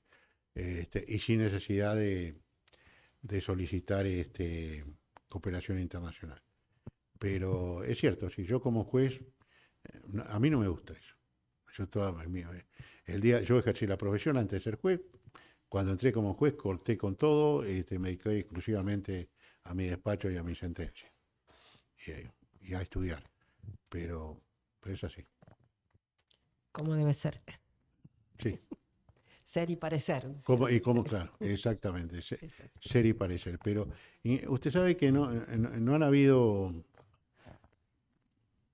No han habido imputaciones de parcialidad o de actividades fuera de lugar de los jueces. Y además ahora, durante mi presidencia, se aplicó el Código de Ética Judicial de jueces y juezas de la Corte Interamericana. Aunque no teníamos, todos los tribunales internacionales tenían, y también ahí avanzamos para mejorar. Es muy valioso contar con códigos de ética. Nosotros hemos adherido al Iberoamericano. Claro, Y nos Iberoamericano. guiamos mucho por las consultas que realizamos a la cumbre iberoamericana, que son casos puntuales y justamente que nos ayudan en el deber ser, ¿no? Claro. Que es más importante que pensar en una sanción, sino en saber Efectivamente. cómo tenemos que actuar. Efectivamente, totalmente de acuerdo. Gracias, doctor. Bueno, muy bien, muchas gracias por las intervenciones. Y nadie más quiere hablar. No, una preguntita por ahí un poco doctrinaria que tiene que ver con Ius Cogens, ¿no? Que en el ámbito del derecho internacional público es la constitución del derecho internacional. El profesor Barberis, gran internacionalista, creo que fue americana, identifica una regla de Ius Cogens que a mí me llama la atención y creo que es el talón de Aquiles de los tribunales internacionales en general. Esta regla de Ius Cogens básicamente consiste en lo siguiente. Él la expresa en latín, yo en latín no me lo acuerdo, la voy a tratar de decir en español. La regla básicamente dice que ningún tribunal internacional puede aplicar o extender las consecuencias de una sentencia que dicta a terceros que no han participado de la litis internacional. Que es un poco lo que ocurre a veces en el sistema interamericano, cuando el que demanda es una persona contra un país, y por lo general en esa litis, que tuvo un antecedente en el ordenamiento jurídico local, con actores, va uno solo de los actores. Y la sentencia que dicta a veces el Tribunal Internacional afecta a terceros que no participan de la litis. ¿Qué opinión tiene respecto de esta? Bueno, en realidad es muy interesante la pregunta. Esa norma de Ius Cogens que cita el profesor Barberis hace referencia claramente a cuando el Tribunal Internacional hace referencia a una sentencia nacional. Primera cosa que hay que considerar que un tribunal, yo no hablo de otros tribunales internacionales. La Corte Interamericana de Derechos Humanos no juzga a particulares, sino que juzga responsabilidad del Estado.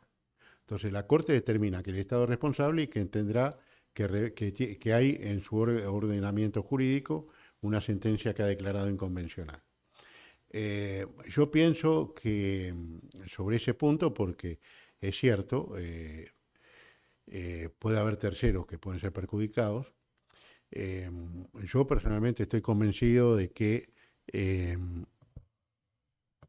una sentencia declarada inconvencional por un organismo, por un tribunal internacional, debería ser revisada en el sistema interno, pero revisada en un proceso de revisión, como existe en Europa, con participación de todas las partes. Entonces, el antecedente de la revisión, es decir, esto existe en Alemania, existe en España, por los dos países que conozco, lo he tratado de impulsar, también en Italia, donde, donde se puede rever una sentencia con participación de todas las partes. En Colombia existe la posibilidad de reclamar el cumplimiento de un fallo internacional, convocando a todas las partes involucradas. Entonces, creo que el paso debería ser ese, en el sentido de...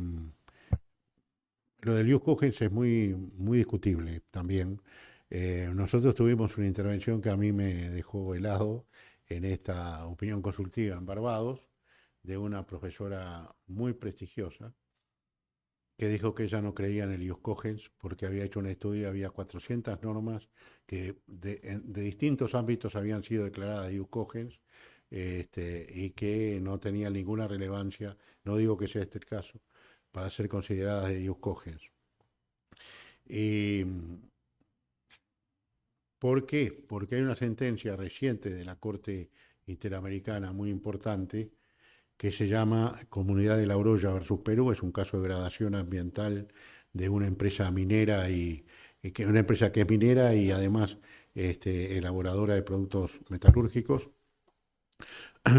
Y la Corte dice que las normas de protección ambiental, sobre todo después de la Declaración de Naciones Unidas de la 2022, que lo declara como un derecho humano la protección del medio ambiente, que esas normas tienden a convertirse en normas de Jus Cogens. Ahí yo hice un voto con dos colegas donde digo que ya son de Jus Cogens, sobre la base de que no debería admitirse ninguna, es decir, porque serían normas, una norma que no protegiera el medio ambiente de manera explícita o de manera implícita, habría que determinarlo en el caso concreto, iría contra una norma internacional de carácter prohibitivo. Creo que ese es el contenido de una norma de Jus Cogens. Yo creo que hoy es inaceptable una norma de este tipo. Tal vez la Corte lo retome en la opinión consultiva sobre cambio climático, pero pienso que ahí eso puede tener desde el punto de vista del desarrollo a futuro, y no quiero prejuzgar, por eso no digo cuáles son las consecuencias que podría tener, pero muy importantes en la medida que se tome en serio que es una norma que determina un estatuto de norma prohibitiva de derecho internacional, que es lo que dice la Convención de Viena, ¿no? Bien, sí, allá, adelante. Un privilegio, como decía la doctora Perdón, a ellos dos Cristiano. los conozco, usted dígame quién es. Que se identifique, por favor. ¿Qué tal? Doctora Nadia Coleclou, ¿Jueza? abogada de la matrícula, y he trabajado en la Secretaría de Derechos Perfecto, sí, Humanos. sí, adelante. Sí. Bueno, pensaba en la obligación de no regresividad de los derechos y la justificación en las excepciones. Actualmente hay numerosos proyectos de ley que se consideran regresivos de derechos, tanto ambientales, previsionales. ¿Qué antecedentes tiene la Corte en esta materia en cuanto a jurisprudencia o posturas al respecto? Bueno, la Corte tiene una amplia jurisprudencia sobre DESCA, que acá, Derechos Económicos, Sociales, Culturales y Ambientales, a partir del año 2017, que los hace justiciables en función del artículo 26 de la Convención. Yo no comparto enteramente esa jurisprudencia, tengo mi propia línea argumental sobre el punto, pero creo que sí que en el continente más desigual del planeta los DESCA tienen que ser justiciables, es decir, no hay alternativas, entonces hay que construir una solución jurídica. Obviamente sobre un proyecto nacional no corresponde que me pronuncie, pero hay que ver de qué manera se ajusta esa jurisprudencia de la Corte a los casos que están planteados o en una norma ya existente o en una norma proyectada. Y al respecto, no hemos hablado acá de control de convencionalidad, pero el control de convencionalidad no solo debe ser el Poder Judicial el que lo realice, sino también todos los organismos del Estado, desde Gelman para acá. Con lo cual, el Poder Ejecutivo, al plantear una reforma legislativa, debe hacer control de convencionalidad, y el Poder Legislativo, al determinar si aprueba o no una norma, debería hacer control de convencionalidad. Ahora ustedes me dirán, tampoco hace control de constitucionalidad, porque por algo las Cortes trabajan tanto en cuestiones constitucionales. Bueno, pero debería ser así. Muchas gracias. ¿Alguien más se animó? Sí, no, ya empezaron a levantarse las manos.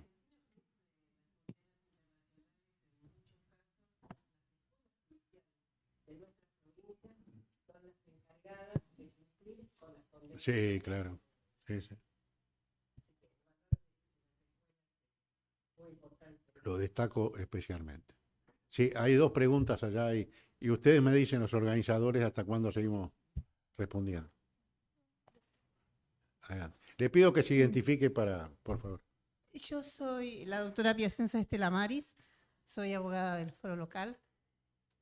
Mi pregunta es, está en discusión en este momento el tema del debate de los menores y la situación de los menores frente a la delincuencia y al auge que tienen los menores en este momento, que están participando cada vez con menos edad, hasta 12 años, 11 años, 10 años.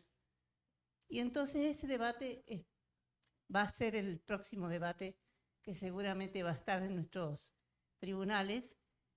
¿Qué opinión tiene la Corte con respecto al tema de bajar la imputabilidad de los menores, para los menores? Bajar la edad de imputabilidad. Sí, mire, ese es un tema muy complejo. Sí. Y le digo que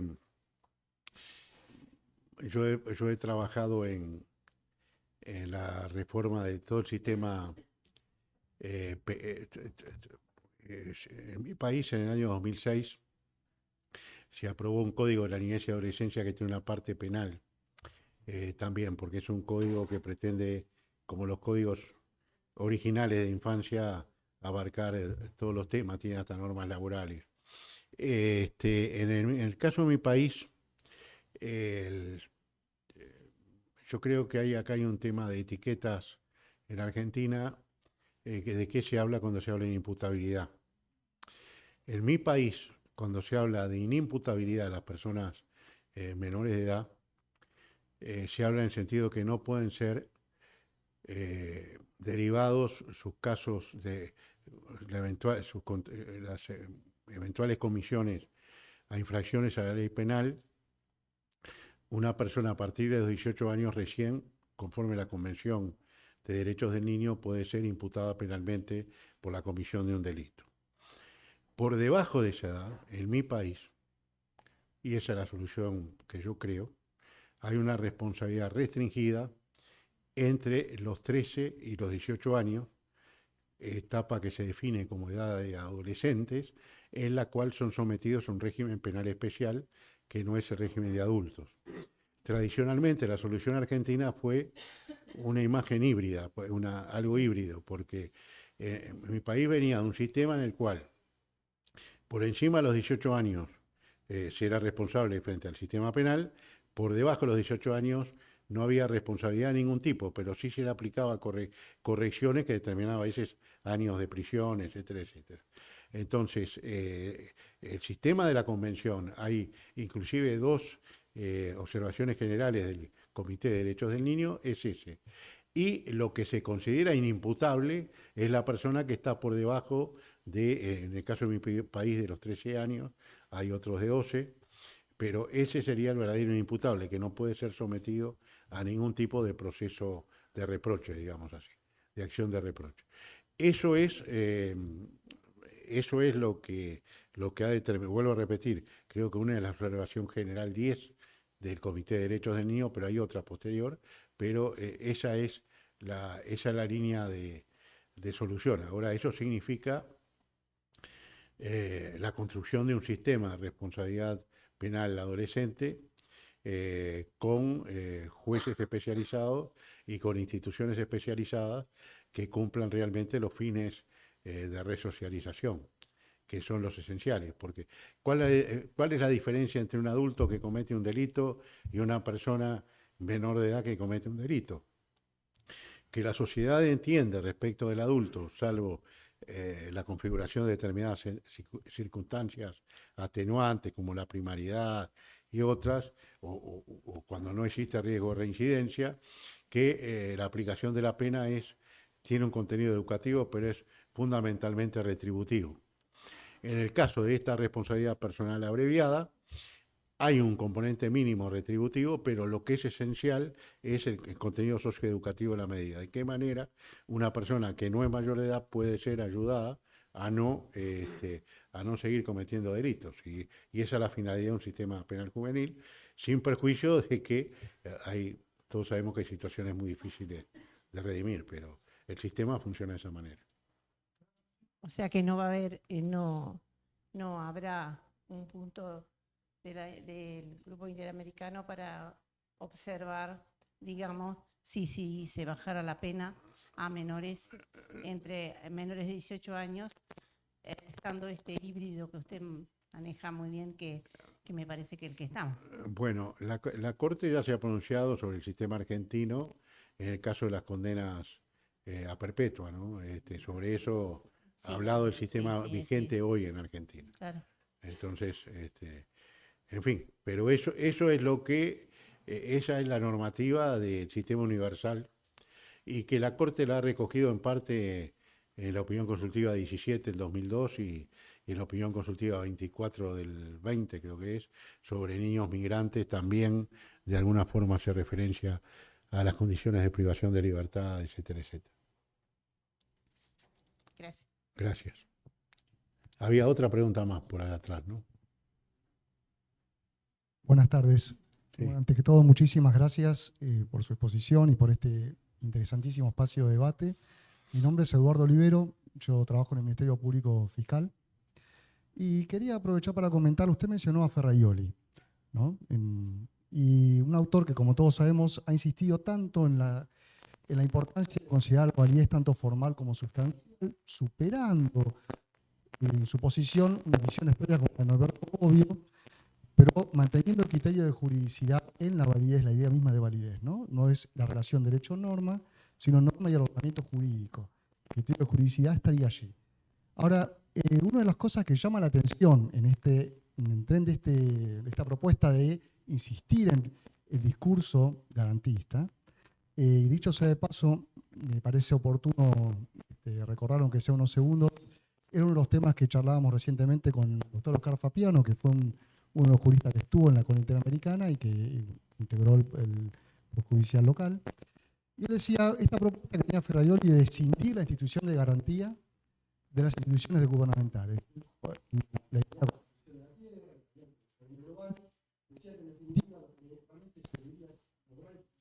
de supranacionales independientes. Pero y creo que esa es un poco la pregunta, no sería tan de acorde con la idea del control de convencionalidad como tarea que tienen que ejercer los estados, como usted bien decía, en la propia tarea, incluso administrativa, ¿no? En la propia tarea de control administrativo. Pero que llamaba la atención la propuesta de escindir las instituciones. ¿Usted ve, en términos de diseño institucional, ese camino como algo realmente fecundo para mejorar el plano de las garantías?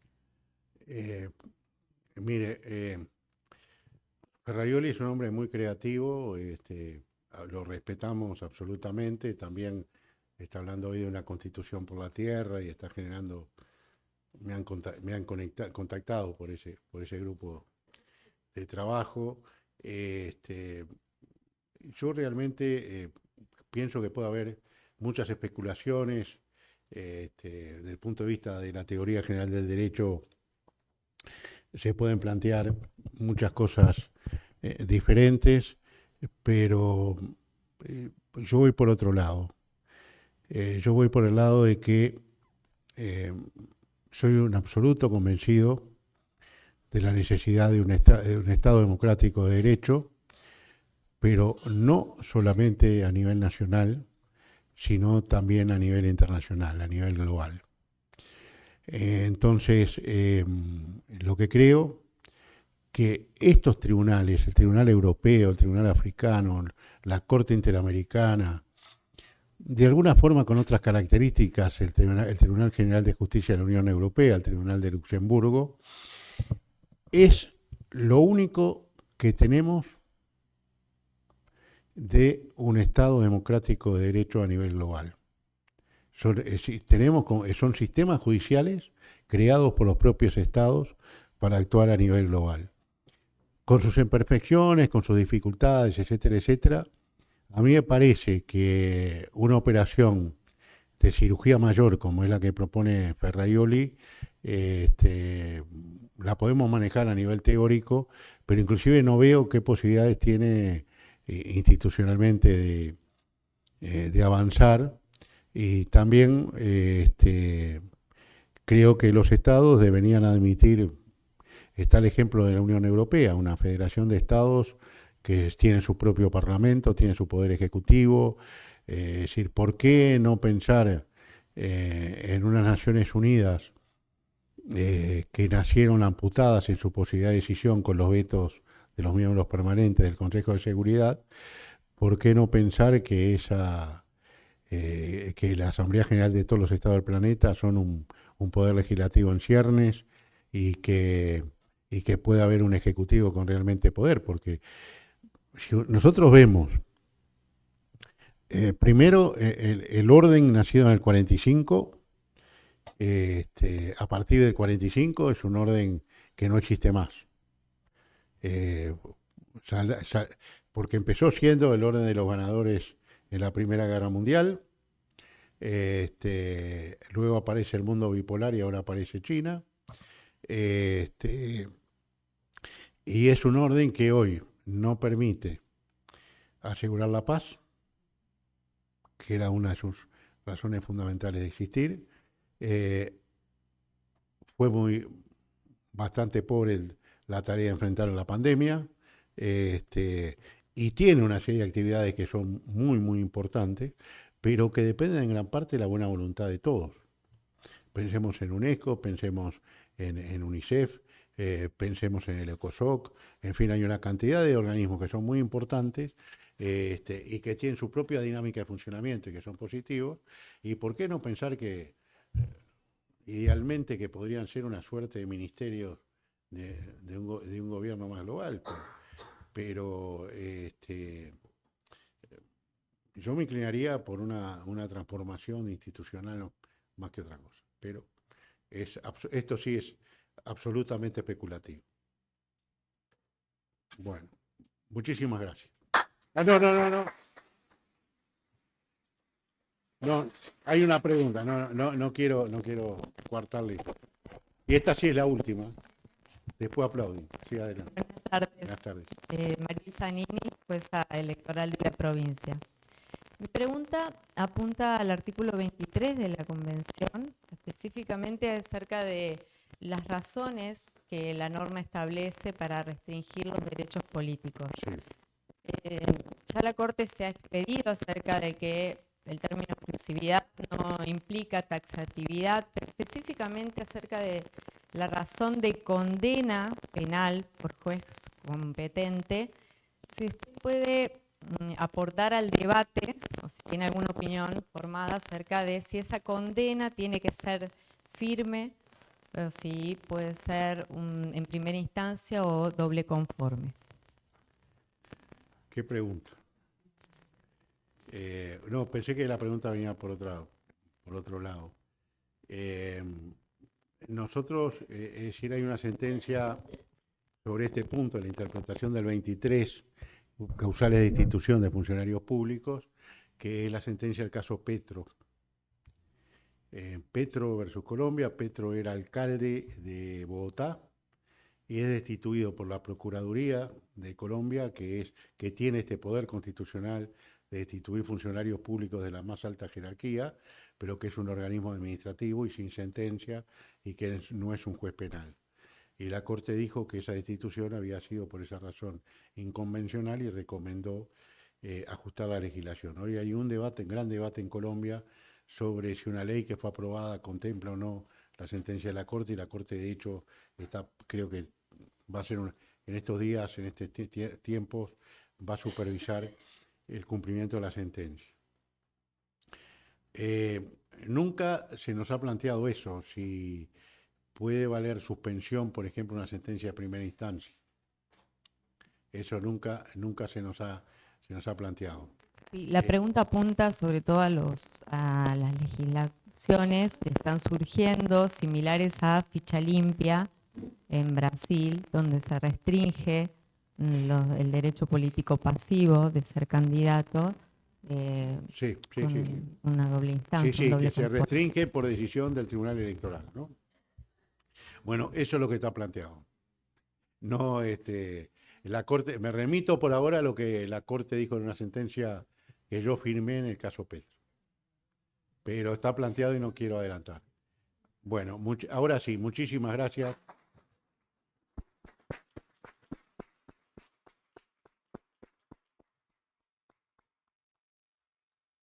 Muy bien.